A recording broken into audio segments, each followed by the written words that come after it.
From House Oversight, Congressman Byron Donalds, and former FBI Special Agent John Iannarelli. So good to see you both. Congressman, is it really too coincidental that the Trump indictment came on the same day that you and members of House Oversight read that FBI document alleging Vice President Biden engaged in bribery?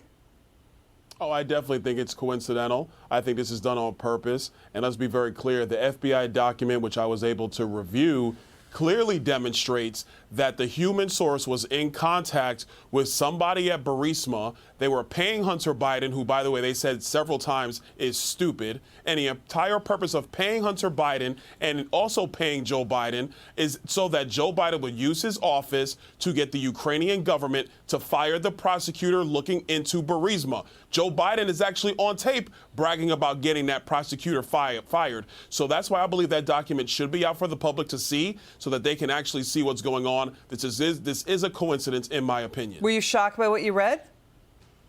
I was very shocked, but I was not surprised. But because when you put that in context with the other information we've been unveiling during our investigation on the Oversight Committee, what it continues to demonstrate is a web of corruption surrounding Joe Biden that his son Hunter and his brother Jim are definitely involved with. Okay, so to you, John, the new development is that the FBI's highly credible source detailed multiple meetings and conversation this person had with this top Burisma executive over the course of several years, starting in 2015. So the FBI has known about this for at least 8 years, John. And, you know, there was also this report that Hunter Biden advised Burisma to buy a U.S.-based oil and gas company, and that the Burisma executive felt that they had to pay the Bidens to keep them sort of on, you know, as in their side of the aisle, because they basically were using it as a reference. It appeared to reference a kind of retainer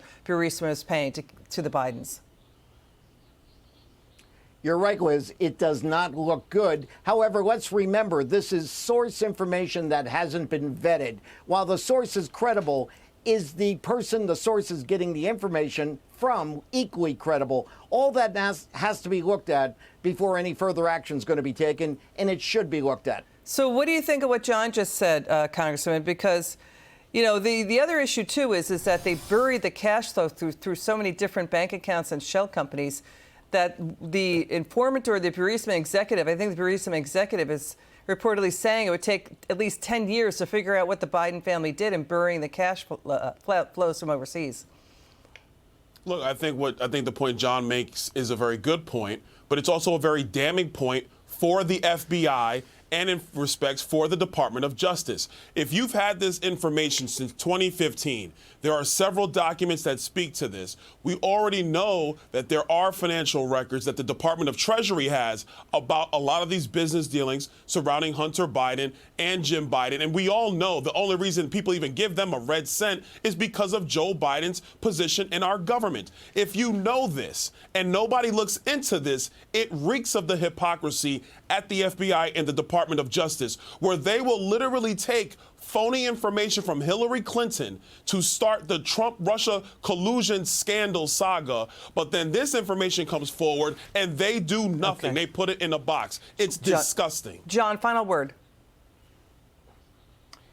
I couldn't agree more, but the problem is the FBI answers to DOJ. DOJ leads the way and authorizes everything that the FBI does. We need DOJ to take steps and let the FBI do its job. Got it. Congressman Donalds, John Iannarelli, thank you so much for joining us. Have a good weekend.